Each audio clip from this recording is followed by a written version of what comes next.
Muito bom. Agora, eu queria, na última vez que a gente se encontrou, né, foi até lá nos Estados Unidos, a gente teve um tempo juntos lá, você falou uma questão comigo que eu queria trazer aqui hoje à mesa para a galera poder compartilhar essa conversa, que você estava me dizendo que as pessoas não estão percebendo, mas está prestes a acontecer algo no Brasil. Já está acontecendo, mas mais ainda no Brasil, que é a população de idosos superar a população de jovens em números. É isso, né? Isso, vou até te passar aqui em dados. E eu quero que você me fale o que isso significa, que demanda e o que isso vai gerar e que a gente precisaria estar atento e ser uma resposta. Pronto. A questão do... eu posso dizer para você o seguinte. Não existe hoje questão social mundial mais grave do que o envelhecimento. Não tem a fome, não tem doença, não tem nada. Hoje, a velocidade com que o mundo está envelhecendo e a falta de preparo para isso vai promover uma mobilização no mundo que vai mexer com as estruturas de todo mundo. Certo? Por exemplo, hoje, seus filhos estão na faixa aí 10, 12, entre isso, né? Sim. Não é isso? Isso. E aí você pensa o seguinte, bom, minha preocupação é com os meus filhos. Só que, bem ou mal, pode acontecer que com 15 anos eles vão tomar decisões e vão levar eles assim para, até às vezes, possivelmente, talvez, viver longe de você. Okay. Se emanciparem, fazer uma faculdade, ganhar o próprio dinheiro, pode acontecer. Mas você vive uma realidade que são seus velhos. Nos próximos 15 anos... Vai estar com 60? A tendência é de que os seus velhos vão precisar de você mais do que seus filhos. Então você está preocupado com seus filhos para os próximos 15 anos, sendo que você tinha que estar preocupado com aqueles que decididamente vão interferir nas suas decisões. Ok. Porque daqui 15 anos, quem vai resolver onde é que você vai morar, qual a casa que você vai ter, que tipo de quarto você vai ter, que tipo de comida você vai comer, se você vai poder continuar morando em Bragança ou não, são seus pais e não seus filhos. E as pessoas não estão percebendo isso.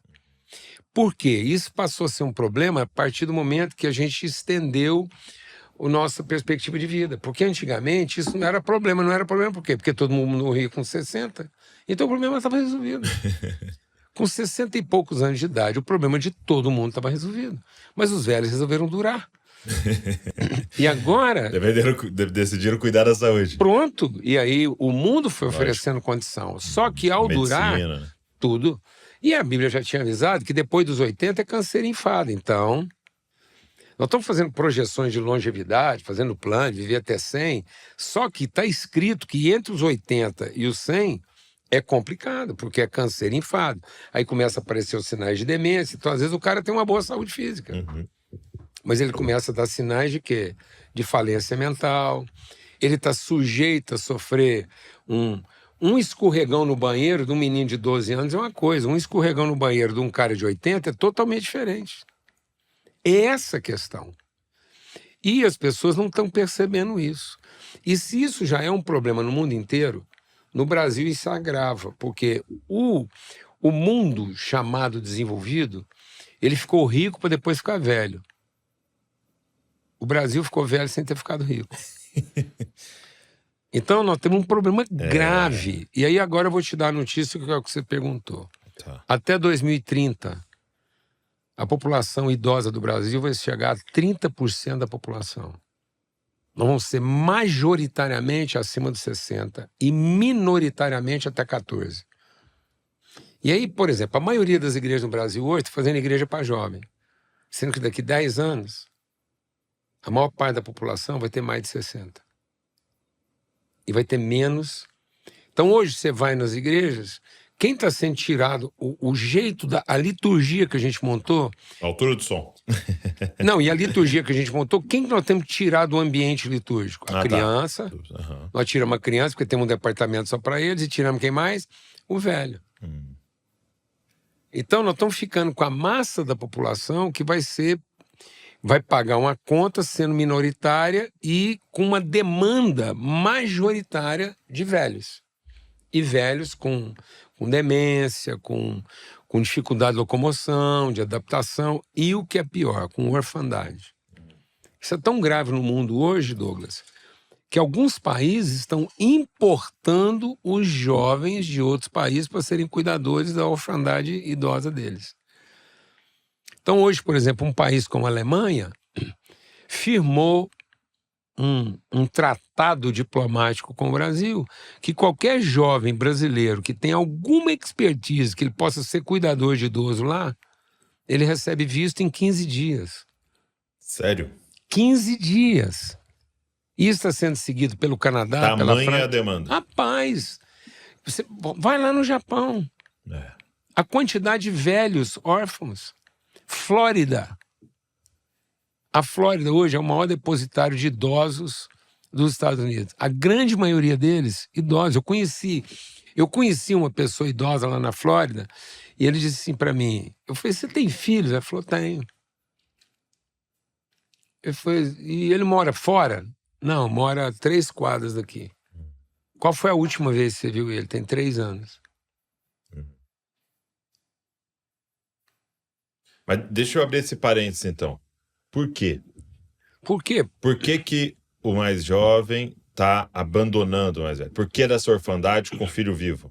Por quê? Porque ele foi criado para ter sucesso. Então, ele não foi criado para ter uma relação. Ele foi criado para se dar bem. E para se dar bem, ele foi exportado. Exportado para quem? Para a Babilônia, que vai garantir para ele. Mesmo não mudando de cidade. Acabou. Ele agora trabalha para manter o status quo dele. E o velho atrapalha. Pronto. O velho é uma conta que ele não sabe como lidar, porque a mesa foi descomposta em nome do quê? Em nome da garantia. Então a gente descompôs a mesa para garantir o resultado da metodologia. Por que nós tiramos o velho do culto? Porque dá trabalho. Então, o velho não come mais na mesa, ele come onde? No quarto. Porque eu teria que adaptar minha liturgia para ter o velho na mesa. Então, ele é caduco, ele está fedendo, ele fez xixi na calça. Então, ele é uma inconveniência para o tipo de liturgia que eu montei. Então, eu vou pagar uma conta para não tê-lo na mesa. A hora que ele fica velho, como é que eu encaixo ele na minha liturgia? É um incômodo. Atrapalha o desempenho todo. Pronto. Ele vai comprometer toda a rotina. Isso está acontecendo na mesa de casa. Então, aquela ideia... Sabe aquelas coisas que você lia nos livros lá, que você era quase arrebatado, que o velhinho estava morrendo, falou, estou vendo um anjo, ele está trazendo uma roupa branca, Jesus, vem me buscar. Que dia que você acha que você vai ver um testemunho desse? Porque esse velho hoje, ele está morrendo com a maquininha lá, pip, pip, pip, mantendo o coração dele batendo até a última hora. O neto não vai ver o último momento dele. Às vezes ele ficou caduco 10 anos. 10 anos caduco, ali babando, conversa difícil, ninguém entendia o que ele falava, mas o netinho dele entendia.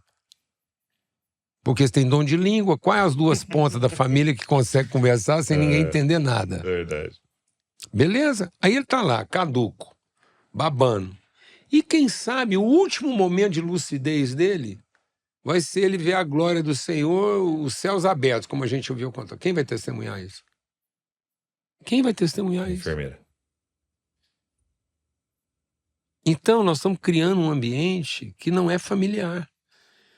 Ele é litúrgico, mas ele não é familiar. Ele não aponta. Por isso, Douglas, eu posso te dar dados estatísticos aqui. Onde estão as maiores taxas de suicídio em crescimento exponencial? Até 15 e depois de 70. Então eu tenho uma população acima dos 70 desistindo da vida e uma população até 15 vendo esse cenário e não querendo entrar. Então hoje, quem sofre o dano quer se matar e quem não quer sofrer o dano não quer entrar. Então nós estamos aniquilando as 2 pontas do processo. Por quê? Porque nós não estamos oferecendo ambiente familiar para falha, para dificuldade, para limitação. E é as duas... Para comorbidade. As 2 pontas, né, não produtivas. Né? Não produtivas. Que são demandas. São só demanda. São demandas, né? Porque aí nós estamos dizendo, então, que só senta na mesa quem tem direito Quem traz resultado. ao pão, resultado. Então a gente não está trabalhando um ambiente onde a gente trabalha exatamente para repartir com a pobreza do outro. Então a nossa mesa hoje, o cara, com a pobreza dele, ele não vai sobreviver. Agora, essa realidade mundial, ela se agrava no Brasil. Por quê? Por quê? Porque a nossa estrutura ela é passiva, nós não temos cultura. O Brasil ainda é o país dos brasileiros, ou seja, o desempenho está tomando conta. A ideia de que esse país é o país das oportunidades, que aqui dá para ficar rico, dá para ganhar dinheiro. Então, o Brasil ainda é muito próximo de uma mentalidade escrava. A gente ainda tem a opressão escrava na nossa cabeça.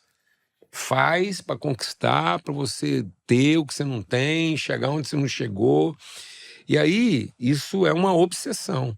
Então, qualquer coisa que me atrapalhar a isso, eu vou deixando para trás. O próprio pai faz essa venda.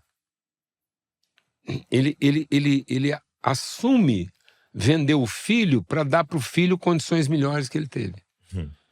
Vamos fazer um cenário usando a América lá como ideal de consumo da boa parte da juventude brasileira, certo? 70% dos jovens brasileiros querem morar fora. Como é que foi o êxodo escravagista da África? Lembrando que quem patrocinava, quem organizava o mercado escravo da África eram os países reformados.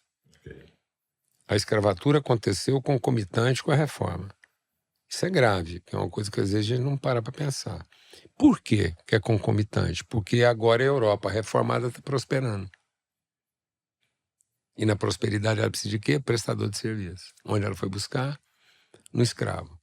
Primeira onda dos escravos, o selvagem, que não era de ninguém. Então vai lá e pega laço um cavalo selvagem. Não tem dono. Então os conquistadores vieram e tudo que era braço forte, que não tinha dono, levou. Primeira onda. Segunda onda, os que têm alguma capacidade, porque acabou o selvagem, então vamos agora atrás daqueles que têm alguma capacidade, vamos escravizá-los à força e fazer comércio deles. Isso virou o principal comércio da Europa. Terceira onda, os pais perceberam que isso era um bom negócio, eles mesmos vendiam os filhos. Êxodo brasileiro para a América. Primeira onda, se eu não for, eu vou morrer de fome aqui, não tenho outro recurso, eu atravesso o mar, seja o que for, vou morrer tentando, porque eu vou morrer mesmo. Segunda onda, os que têm qualificação, trabalham, vão acrescentar e têm garantia de ganhar mais lá do que ganha aqui. Terceira onda. Os pais estão enviando.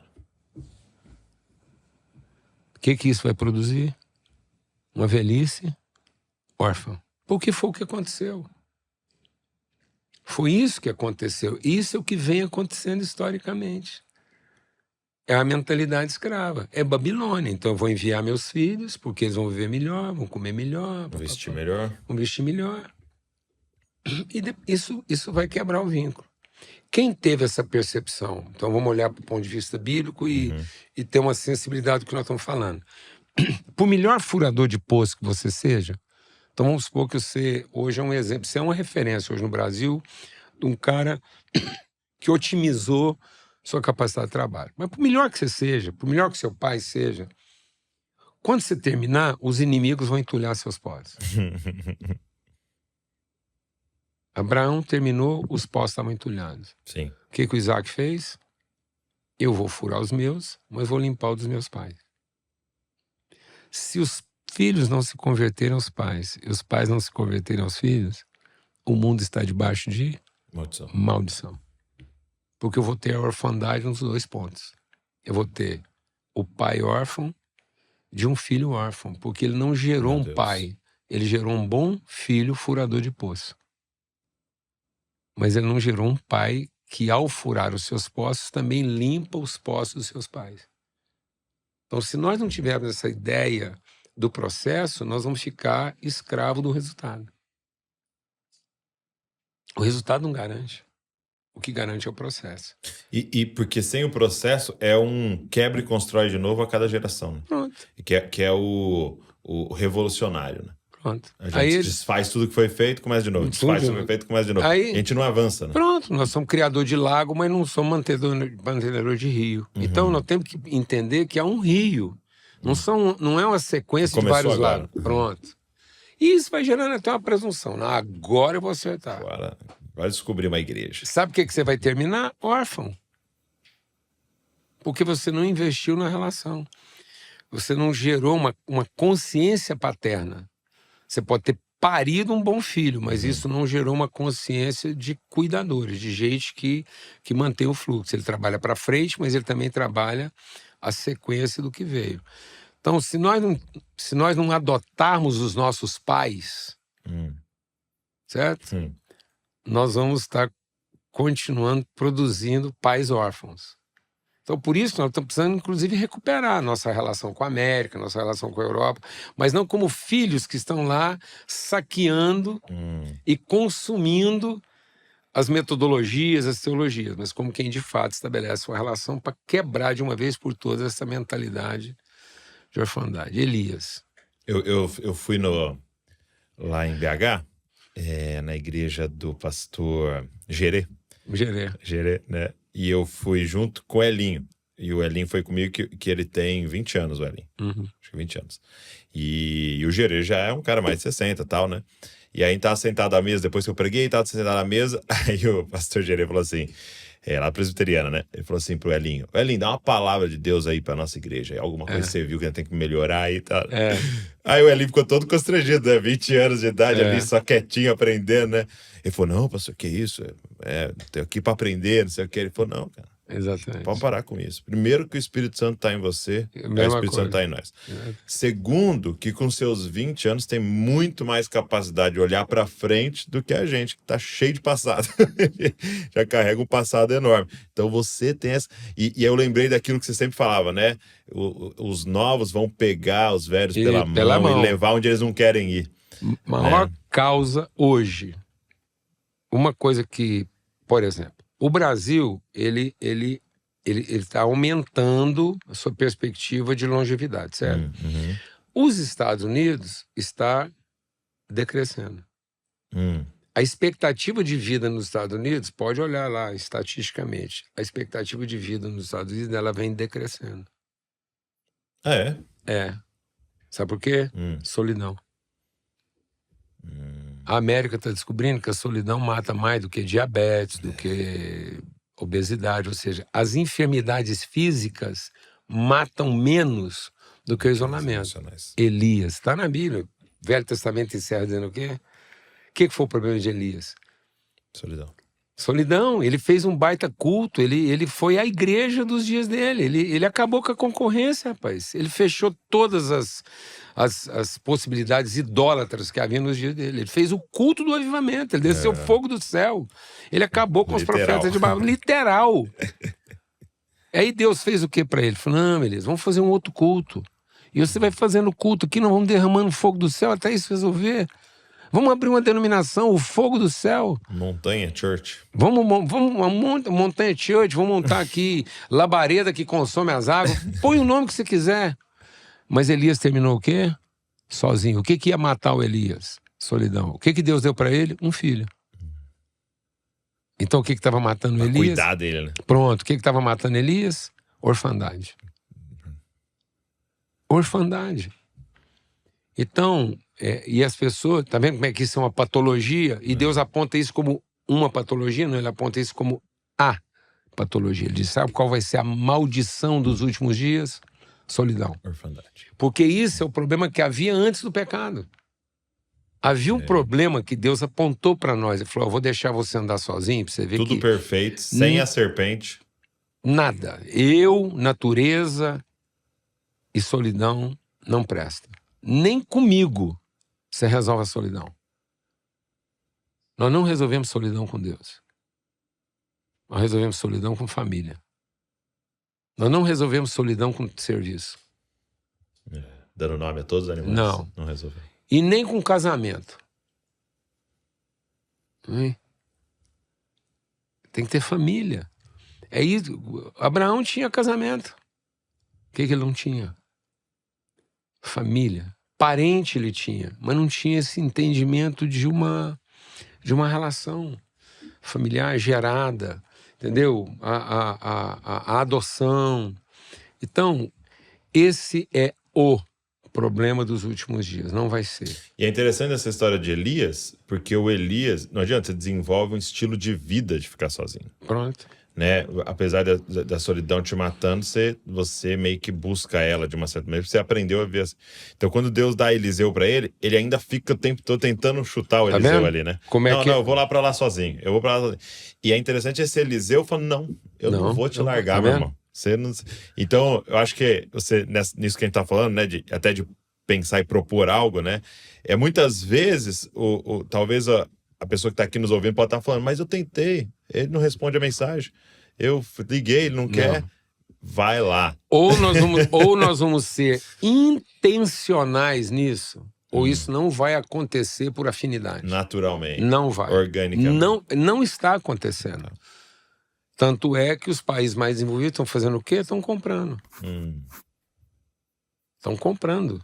Eles estão comprando os melhores escravos para serem seus cuidadores. Eles estão comprando nossos Neemias. Eles estão comprando nossos Daniéis. Nossos Sadraque, Mesaque e Abednego. Eles estão comprando. Para servir a taça. Para beber o vinho antes dele, para saber se não está envenenado. Para interpretar os sonhos deles. Por quê? Por que Nabucodonosor tinha que fazer isso? Porque os deles em casa não funcionava. Ele estava o quê? Sozinho. Qual era o problema do Nabucodonosor? Solidão. Solidão espiritual, solidão relacional, crise de confiança. Ele não confiava nos que estavam à volta dele. Porque todo mundo era por interesse. Então você está vendo que nós não temos, Douglas, não existe. E o problema nosso no Brasil é que nos países desenvolvidos, isso pelo menos tem alguma dignidade. Porque eles enriqueceram antes. Pronto. No Brasil nós vamos viver essa solidão. Lá é passivo e digno. Aqui nós vamos ter passivo e indigno.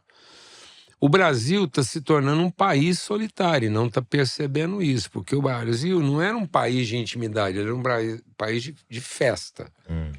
Então, nós confundimos fraternidade com intimidade. Então, a gente é bom de festa, reúne, blá, blá, blá. Mas a hora que voltava, certo? Tá todo mundo voltando para sua realidade. Tanto é que você pode percorrer o mundo. Você não vai encontrar uma proposta construtiva tão disseminada igual tem aqui no Brasil. Condomínio fechado. Verdade, né? Você vai em outros países, não tem condomínio fechado é uma invenção brasileira, no formato que ele é feito aqui. E o que está acontecendo com os condomínios fechados? Os filhos que não podem pagar a conta do tamanho da mansão que o pai fez, ele vai morar num outro condomínio à altura do dele. O que vai sobrar naquele condomínio que o pai dele morou?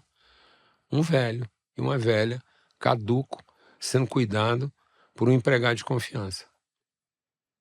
É o que está acontecendo. Pode andar aí. Eu estou falando uma coisa aqui que você já sabe. Isso não é um problema de quem está com 66. Isso é um problema maior de quem está com 40 e poucos. Porque a minha questão, de uma certa forma, bem ou mal, pode estar resolvido. Mas como é que você vai administrar isso para frente? Então, se nós não tomarmos uma consciência, o que mais vai interferir? Certo? Então, eu tenho amizade com seu pai. Então, beleza. Josué Gonçalves, Paulo Júnior, hoje está aqui lúcido, conversando com você. Ótimo, tá tudo certo. Agora, o que vão ser meus dias daqui 15 anos? Paulo Júnior com 80. Seu pai com 85. Pode ser uma surpresa. O Brasil hoje é o campeão mundial em números absolutos de demência. Não tem nenhum outro país no mundo com maior concentração de dementes do que o Brasil. Vou te dar o número aqui. A maior per capita de demente por 1.000 habitantes é a Turquia. 1.192 casos de demência por 1.000 habitantes, certo? O Brasil... Então, de novo, por 1.000 habitantes, quantos? 1.192. Então, mas... Não, peraí, então. Por 1 milhão. Não, por 1.000. Desculpa, por 1 milhão. 1 milhão, 1.192, tá. Não, aliás, não é por 1 milhão não, viu? É por 100 mil. 100 mil. 100 mil. Tá. Cada 100 mil, você tem 1.192. Exato. Tá. Agora, o Brasil, 1.037. Tá. Agora pensa o tamanho da Turquia Uhum. e o tamanho do Brasil. Uhum. Multiplica isso por 200 milhões. O terceiro lugar, Nigéria, 397. Meu Deus. Olha para mim, Matheus, o índice lá por habitante. Hoje, a Organização Mundial de Saúde identificou os 3 piores países para doenças mentais no mundo. Primeiro lugar, Reino Unido. Segundo lugar, África do Sul. Terceiro lugar, Brasil. O Brasil hoje está entre os 3 piores lugares do mundo para doença mental. Por quê? Solidão. O que é o problema do Reino Unido? Solidão. Então, nós criamos um ambiente que foi se desenvolvendo, mas ele não criou, ou seja, o Brasil foi abrindo mão da sua cultura relacional em favor do seu sucesso profissional, sucesso ministerial, o que for. Entendeu? Né? Nós fomos desmontando a mesa, como aconteceu, mas só que no Brasil a mesa foi desmontada muito rápida. Isso, porque o que acontece? Vou te falar aqui, ó. Na França foram necessários 145 anos para que a população de idosos dobrasse. No Brasil, isso vai acontecer em 19 anos. O Brasil vai fazer em 20 o que a França levou quase 200. Até 2030 a gente está fazendo em 20 anos um processo de envelhecimento que a França levou 150, 170 anos. É isso que aconteceu. O Brasil combinou fatores que acelerou muito o processo. Então nós estamos entrando assim, nós aumentamos demais a expectativa de vida e reduzimos demais a nossa taxa de natalidade. Então isso hoje é um problema. Você que é pastor, você que é líder, empresário, as empresas já estão percebendo isso. As empresas estão percebendo isso. A quantidade de idosos que nós estamos produzindo bem-sucedidos, mas com problemas graves de demência e isolamento. Então, qual é o principal fator de aceleração do Alzheimer? Solidão, surdez. O primeiro sintoma diagnosticado de Alzheimer é surdez. Porque o cara surdo não conversa, ele se isola, não quer fazer de conta que ele não quer parecer que não entendeu. Então, isso acelera exponencialmente o processo de demência dele. Então, se nós não devolvermos o velho para a mesa... 100 mil? Por 100 mil. Por 100 mil. Você pensa 1.000 e tanto por 100 mil, rapaz. Agora multiplica isso por 200 milhões. O que nós estamos falando? Faz a conta aí, Matheus. Pai matemático. Então nós estamos aqui com 1%. Vamos colocar 1%. 1% de 200 milhões, nós estamos falando de quê? De 2 milhões. 2 milhões de dementes. Duas Campinas. 2 Campinas. Entendeu? Isso assim, de diagnóstico de demência. Então, e o processo disso, ele está ficando acelerado. O Brasil está vivendo um processo de aceleração grave. Então, hoje a gente entende isso de forma objetiva e assume, ou a igreja entende que ela está com um problema grave. A quantidade de pastores mais velhos, a partir dos 60 anos, entrando em burnout. Por quê? Porque da noite para o dia, ele é tirado da mesa. A igreja vai dar para ele um apartamento de 60 metros quadrados, vai dar para ele um carro básico, se ele der sorte com ar-condicionado, sem chance de ser um carro básico, um apartamento básico, ou seja, o apartamento que a igreja vai dar para ele, pensando que está dando para ele dignidade de morar, ele não reúne mais 5 pessoas. Não cabe uma mesa para ele pôr 10 pessoas. Não cabe um sofá para ele ter uma reunião com 4 casais. O hall desse apartamento não cabe 6 pessoas. Eu estou falando de uma coisa que a gente conhece. Você sabe disso. Você sabe disso. Puxa vida. Esse cara estava acostumado a sentar numa mesa, conversar. Agora ele vai morar com a mulher dele. Certo? Num lugar que ele não consegue receber os netos. E aí? Aí nós vamos dar para ele longevidade, porque nós vamos pagar junto com ele, nós vamos pagar um plano de saúde. É melhor não pagar um plano de saúde, porque às vezes ele morria rápido. Então não dá plano de saúde para ele, não. É porque aí ele infarta e morre no caminho do hospital. Vai ver Deus mesmo. Eu tô falando sério. É grave isso. Aí esse cara vai entrar em burnout. Lógico que ele vai entrar em burnout. Depressão, ele estava acostumado a um processo acelerado. Eu creio, Douglas, que não tem outro caminho a não ser trazer isso de volta, sabe para onde? O ensino. Mas não o ensino do púlpito, não o ensino acadêmico, não o professor de seminário. Isso aqui. Você trazer um velho para conversar. A cura está aqui. Um cara jovem, ouvindo um contador de história com intencionalidade. Isso faz... Porque essa é a junção divina ideal, né? Porque aqui de um lado está a força, Pronto. a disposição, né? E as ferramentas do hoje para fazer, mas do outro lado está toda a experiência e o caminho de acertos e erros né, de ter aqui aberto. Aqui tá o que eu sonhei dormindo. Aqui está o que você está vendo acordado. Pronto, acabou. É o mesmo espírito. Sim. Eu posso estar deitado, entubado e sonhando que você vai estar de pé, vigoroso, vendo. Os filhos terão visões, os velhos terão sonhos. E aí não é a sua visão e o meu sonho. Não, aí a gente vai perceber que é o quê? Eles vieram do mesmo espírito. Então eles combinam, eles estão harmonizados, eles não conflitam. Só que hoje está conflitando. Porque o velho está na obrigação de manter aquilo como se fosse uma visão, porque ele é quem ainda tem que realizar.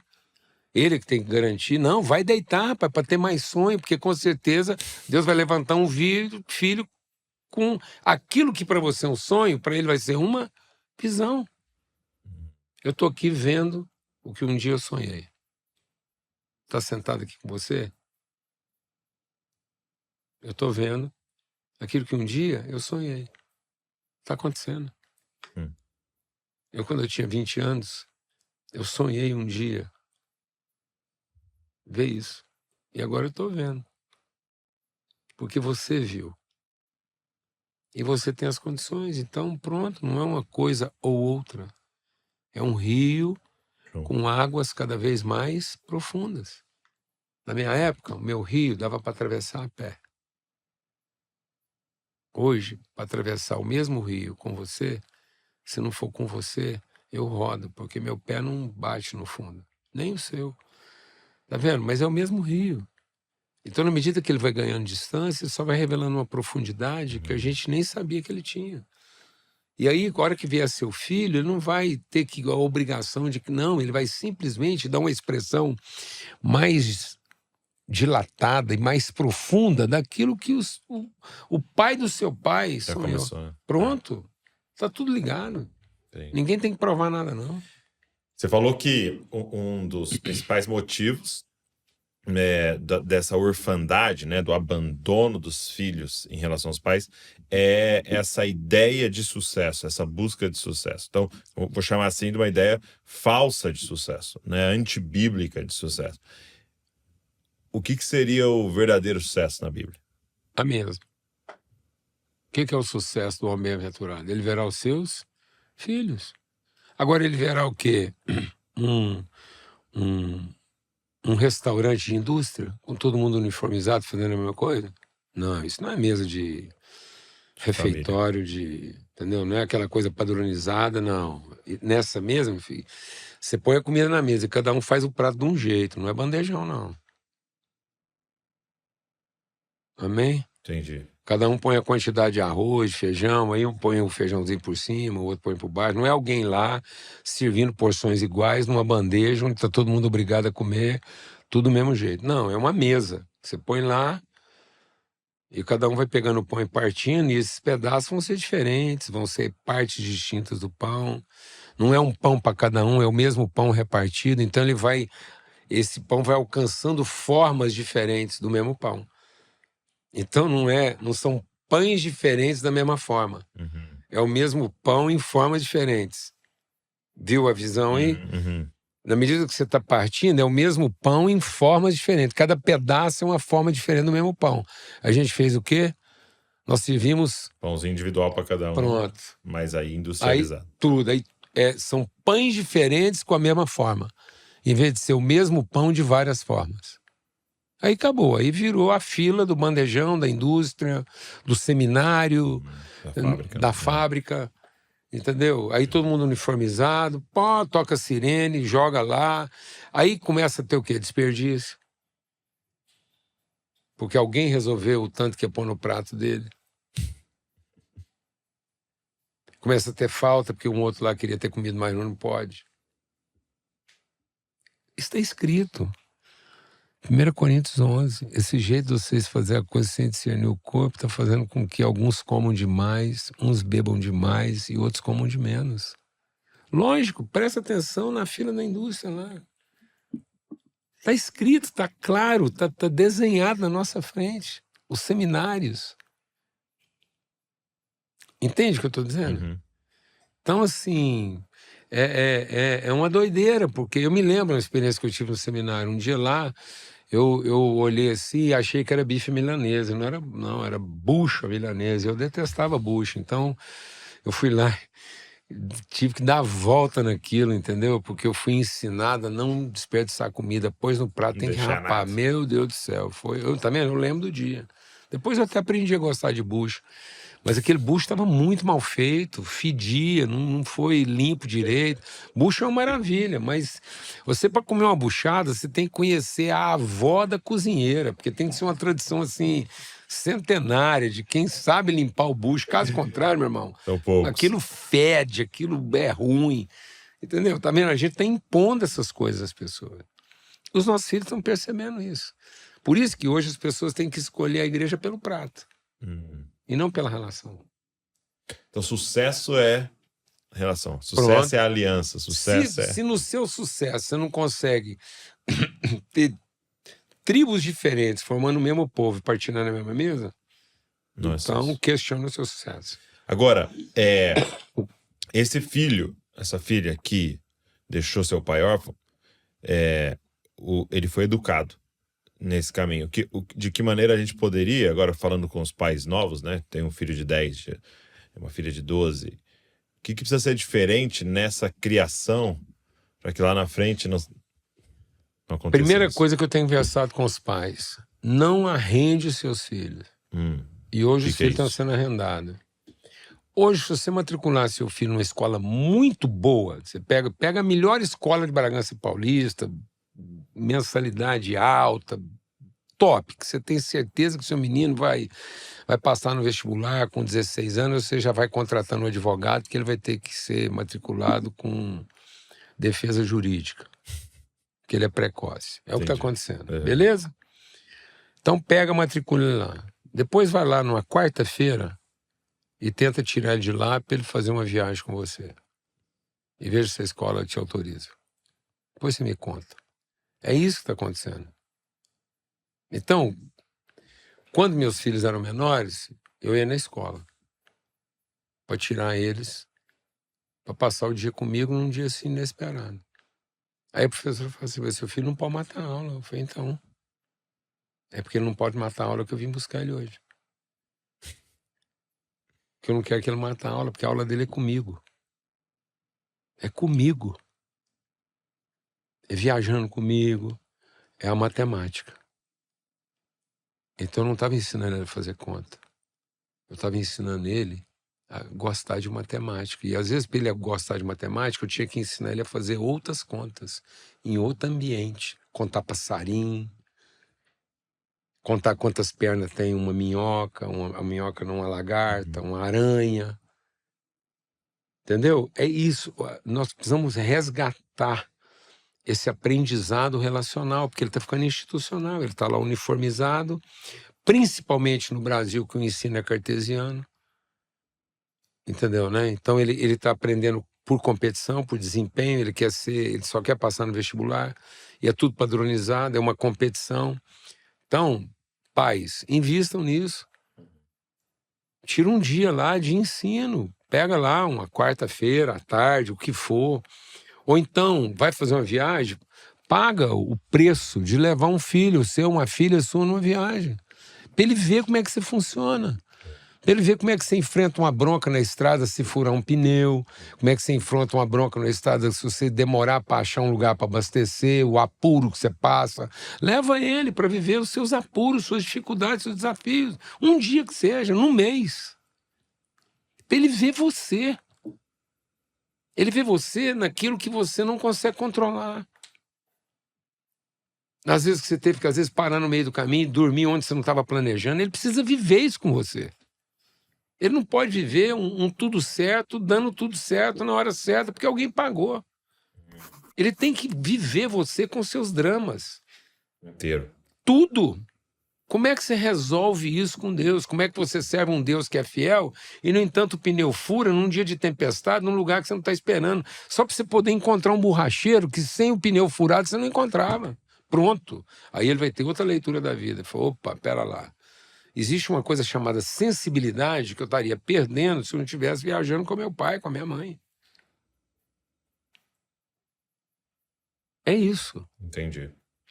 E não vai representar nada extra, não. Porque as pessoas estão falando, mas eu não posso largar o meu trabalho. Entende o que eu estou dizendo? Tá bom, escolhe uma parte lá do seu trabalho que ele possa testemunhar isso com você. Porque é isso. Olha, com quem que Jesus aprendeu que o sábio construtor... Com quem será que ele viu? Ele viu Deus construindo uma casa ou ele viu o pai dele, José, construindo uma casa porque era carpinteiro? Então, quem Jesus está usando como referência para falar do pai dele? E de qual pai que ele está falando? Ele está falando de todo pai. E onde ele entendeu um princípio que vale para todo pai? Com o pai dele, José, porque o pai dele provavelmente levava ele pelo menos um dia para viver os dramas, para ver como é que a coisa funciona ou não. Então os nossos filhos só estão vendo a gente lá na alta performance, quando a gente controla todo o processo. Ele está convivendo com a gente só naquilo que deu certo. Ou ele está recebendo o dinheiro de uma experiência que deu certo. Não, pelo amor de Deus. Tá vendo? Ensino. Tem que voltar para a mesa. Uma coisa que a gente fazia lá em casa, que sempre foi muito pedagógico. De vez em quando, na refeição, a gente estimulava os meninos lá a um fazer o prato do outro. Simples assim. Então agora o Paulo Neto ia fazer o prato da Sara. Mas não é fazer o prato do Paulo Neto para a Sara. Não, é o Paulo Neto fazendo o prato da Sara. O que ela gosta? Aí ele tinha que perguntar para a Sara, o que você quer? O feijão vai por cima ou vai por baixo? Você quer a farofa do lado? Entendeu? Você quer com mais cebola ou menos cebola? Então ele tem que aprender a conhecer o outro. Tá vendo como é que, se voltar para essa relação, um arrumar a cama do outro, um lavar o tênis do outro. Então, nós precisamos transformar nossa vivência em pedagogia. Tá. É isso. Sempre envolto da relação. Pronto. É por isso que a galera casa e os primeiros anos é tão difícil. Tão difícil. Porque não foi ensinado a lidar com a irmã, né? Pronto. Com o irmão. E outra. Ah, tem que lavar a roupa da casa. Não, aqui em casa tem que ajudar. Ficou vago. Então você está precisando do quê? Você pariu o filho para ter um funcionário? Não, arruma a gaveta do seu irmão. Ajuda ele a dobrar as meias dele. Ajuda ele a fazer o dever de escola. Ou seja, a mesa é o nosso melhor lugar de pedagogia. E quando eu estou falando mesa, eu estou falando de tudo aquilo que diz respeito à vida de uma família. Tudo. Ou seja, a mesa configura esse ambiente pedagógico. Se nós não trouxermos toda a família de volta para esse ambiente, demência. É uma demência, porque nós estamos ensinando as pessoas a mutilar. Elas vão ter que cortar elementos essenciais da composição familiar como se aquilo inexistisse. Por isso que eu acho que o ensino é a cura. E agora de propostas, assim, para quem está nos ouvindo, em relação ao idoso, né? Então, os filhos que estão aqui nos ouvindo, os netos que estão aqui nos ouvindo, você, para mim, né, você falou, vamos colocar o idoso de novo à mesa, né? E eu até, quando eu voltei da viagem, me organizei com a equipe aqui, a gente falou, eu quero uma vez por mês alguém acima de 60 no podcast, aqui no canal, né? Uma vez por mês, então a gente mapeou 12 pessoas e entramos em contato para uma vez por mês a gente ter essa voz. Essa intencionalidade. Isso, Então, uma coisa, a gente conhecer as pessoas. Tá. Meu pai está com 90 anos. E ele já tem bastante tempo que ele luta lá com o desafio do Parkinson. E o Parkinson dele não é o Parkinson de tremer, é o Parkinson interno. Ele foi travando, por exemplo, então hoje ele não consegue deglutir. E isso, uma das coisas que esse Parkinson produzia era uma dificuldade neuroperceptiva. E aí outro dia eu estava conversando com meu irmão e eu falei, e aí, como é que tá o nosso pai? Ele falou assim, você sabe, tá daquele jeito, tem hora que não fala nada com nada. Mas aí eu tenho feito um teste prático com meu pai, toda vez que eu vou conversar com ele. Por que a gente fica com a sensação de que ele não fala nada com nada? É porque a gente quer conversar os nossos assuntos com ele. Então eu tomei uma decisão. Eu vou conversar com ele tudo aquilo que eu sei que ele sabia muito bem. Certo? Então eu vou lá limpar a fonte que eu sei qual é a água que eu vou achar. Então eu não vou ficar provando que ele raciocina. Não, vou provar que meu pai com 90 anos raciocina. Sem chance. Eu queria que ele não raciocinasse para a vida dele ficar mais fácil. Eu queria que ele ficasse demente total, porque aí só nós ia ter trabalho e ele não. Aí ele fala do que ele quiser, ué. Se ele falar que viu, entendeu, um urubu falando, aleluia. Porque aí, entendeu, né? Ele tá livre. Ele viu o que ele quiser, sem ter que fumar uma maconha, sem ter que ir num culto avivado. Ele tá lá.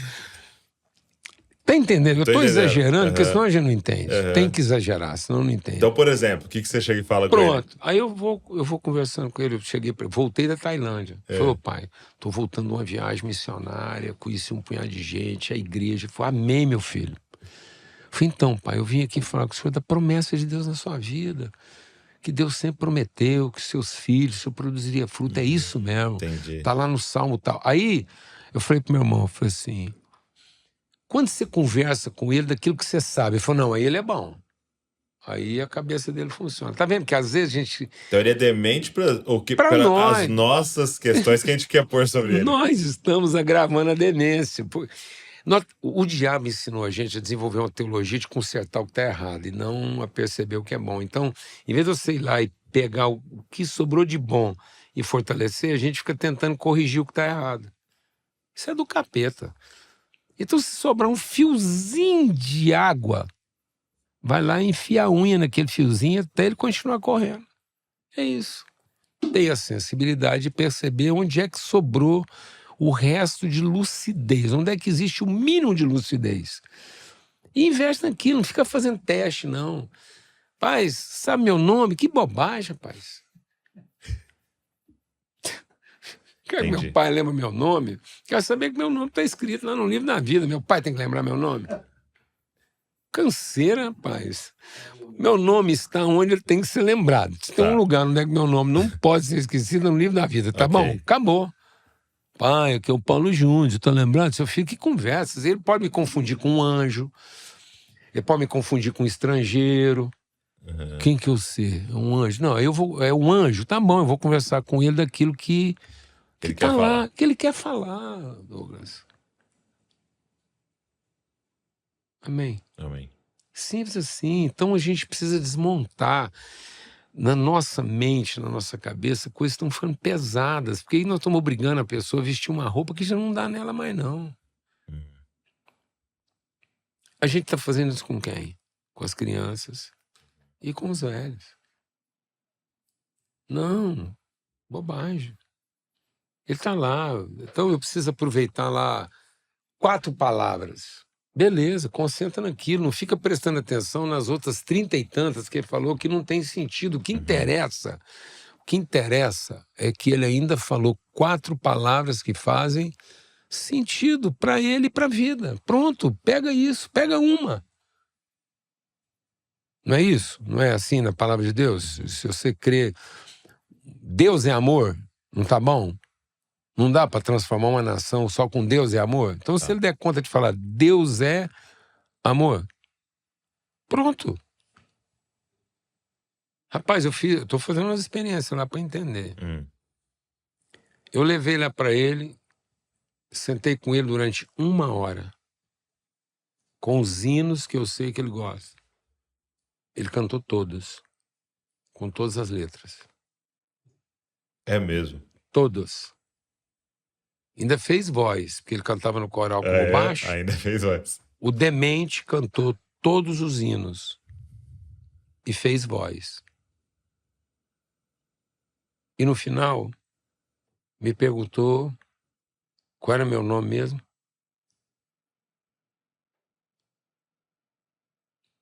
Interessa. E aí você tem a opção de sair frustrado, porque ele não lembra seu nome. Rapaz. E não em júbilo, porque ele. Não é ali que meu nome tem que ser lembrado. Eu não sou um representante denominacional. Não interessa a minha denominação. Interessa a minha relação. Ela tem que ser pedagógica, ela tem que ser viva. Se sobrar uma gota, que seja uma gota de água limpa. Sim. Não é uma gota de sangue que seria capaz de lavar uma pessoa inteira. Então tá bom, se ele pingar a última gota dele de sangue, que ele encontre lugar para frutificar. É isso. Que o último sêmen, que a última palavra dita, que a última gota de sangue derramada, que a última lágrima derramada cai em terreno o quê? Fértil. E não em cima da expectativa de alguém que está aqui esperando uma lucidez que não faz mais sentido.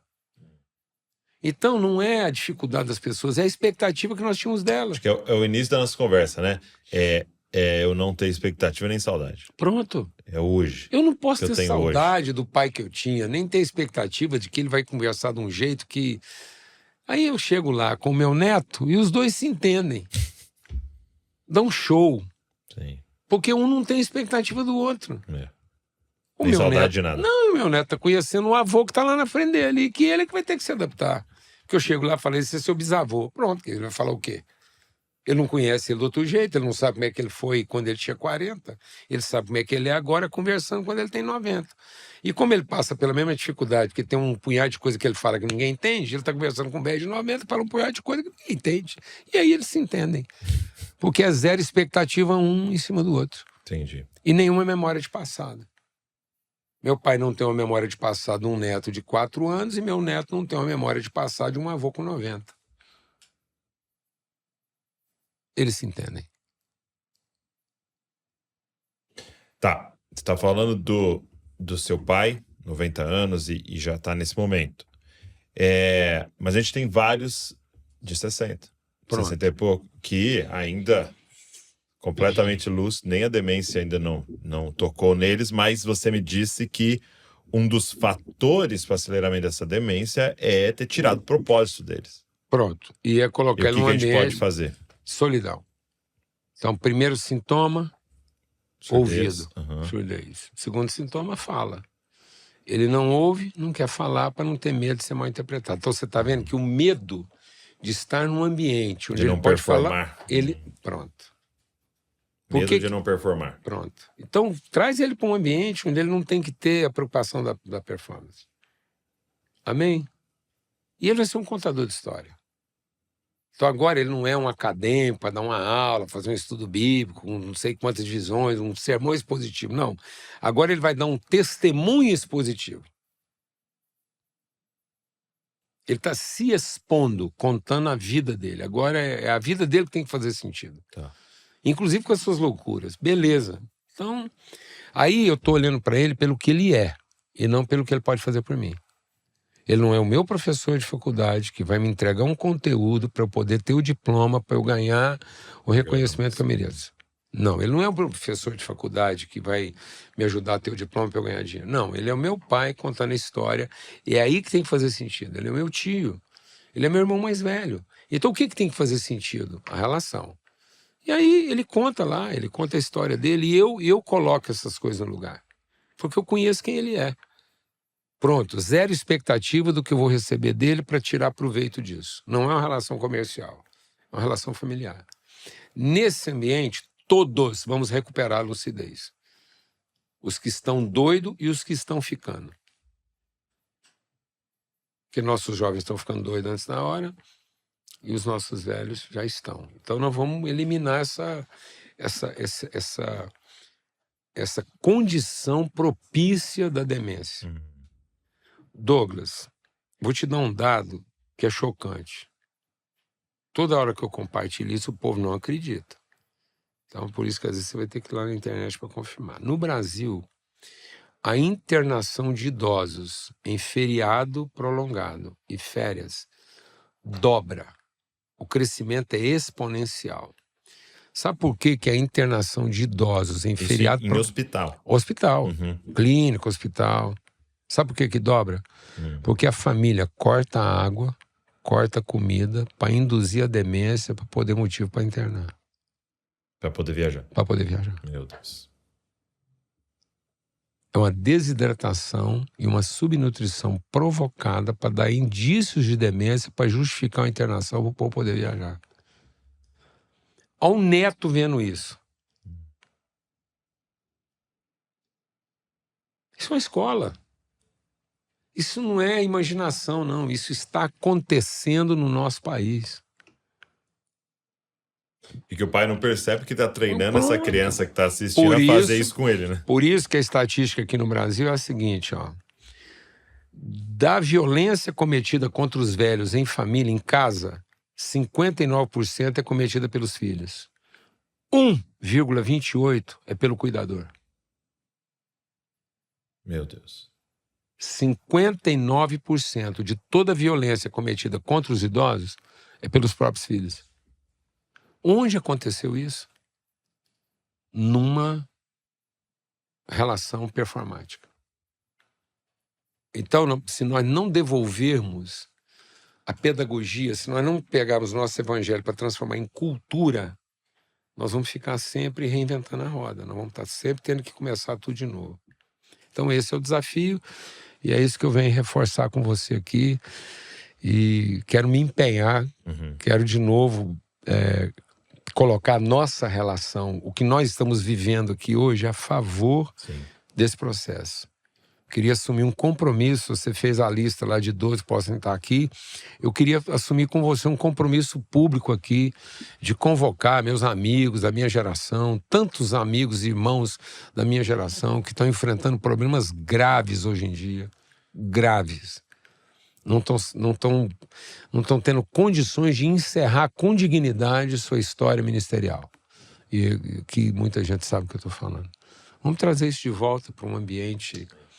O academicismo brasileiro está acabando com as universidades porque ela está toda focada em performance, então nós precisamos trazer de volta. E o que isso vai fazer? Vai melhorar a nossa qualidade. Uma coisa que acontece na igreja, você vai... Me corrige se eu estiver errado. Você pega lá um empresário na igreja, um cara que foi um empresário, um comerciante, um dono de um mercado, de uma loja de tecido. Certo? Aí ele às vezes não podia ajudar na igreja porque ele tinha o quê? Era empresário. Aí agora ele aposentou. E ele tem muita coisa para contar. Ele é crente, ele não era um crente meia boca. Não, ele era um empresário tratando da família, lutando para ganhar dinheiro, mas a forma litúrgica não dava para ele condição de trabalhar na igreja. Então ele preferia ser um bom dizimista. Isso acontece? Muito. Bom, então agora ele está com 60 e poucos anos, ele aposentou. Agora ele finalmente vai poder servir a igreja como a igreja gostaria. Sabe o que ele vai ter que fazer? Reaprender o ofício. Que agora nós vamos ter que pôr ele num seminário, nós vamos ter que ensinar ele a dar uma aula de escola dominical, porque ele não tem nem conhecimento acadêmico para se encaixar no modelo que nós vamos oferecer para ele. Você concorda? Porque ele não sabe pregar uma mensagem com 3 visões, muito menos uma mensagem expositiva. Ele não sabe. Agora, esse cara com 60 e tantos anos, eu vou fazer o quê? Vou pegar ele e colocar ele 4 anos. Ele não tem mais nem cabeça para isso. O que eu podia fazer? Eu podia ter um ambiente saudável onde ele pudesse contar a espiritualidade dele. Na vida comum. Pronto. Na linguagem... Que é da maioria. Pronto. E aí quem que ele vai ajudar? Ele vai ajudar lá, aquele empresário jovem. De 30 e poucos anos. Pronto. Aí agora a gente salvou as 2 pontas. Salvou as 2 pontas. É redentivo, porque agora a espiritualidade dele faz sentido para um cara lá que está falando, meu Deus, como é que eu vou conseguir ser crente vendendo roupa? Tá vendo? Sim. Ficou real. Muito bom. Vamos fazer isso? Vamos. Muito bom, muito bom. Vamos fazer isso, uma escola de vida. Onde nós vamos ter uma teologia apurada, desenvolvida, maravilha. Vamos fazer tudo isso. Mas vamos trazer a vida para essa escola, na forma dos seus protagonistas. Sim, sim. Aí a espiritualidade vai estar completa. Porque ela não vai ser uma coisa acadêmica voltada para a doutrina. Sim. Ela vai estar voltada para a vida. Aí eu vou ter o cara bom de doutrina, explicando aquilo, fazendo a exposição bíblica como ela tem que ser. Mas eu também vou ter o cara lá que é bom de explicar a vida. Entendeu? Exatamente porque ele estava vivendo essa espiritualidade num outro ambiente, enquanto o outro estava vivendo a sua espiritualidade no ambiente dele. Beleza, não tem um certo ou errado. Precisa dos 2. Os 2. Muito bom. E é isso vai iluminar a vida dos nossos filhos. Eu creio que está aí a redenção. Amém. Uma mesa onde cada um vai falar da sua vivência. Amém. Com a sua autoridade. Onde vai ter o Judá, vai ter o Simeão, cada um com a sua característica e contando as suas histórias. Beleza? Beleza. Eu acho que você também foi desafiado, né? Acho que você está saindo daqui também com lição de casa, com reflexão, com meditação que a gente precisa fazer e pensar, uma problemática levantada aqui, que nós somos a resposta.